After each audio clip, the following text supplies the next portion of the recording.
Welcome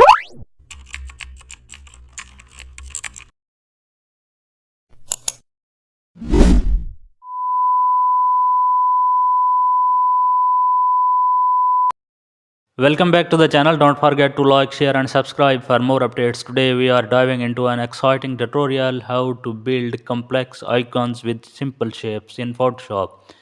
Begin with basic geometry shapes like circles, rectangles and rounded squares. Combine them using the path operations panel. Merge overlapping areas to form unified icon components. Now adjust anchor point using direction selection for custom curves.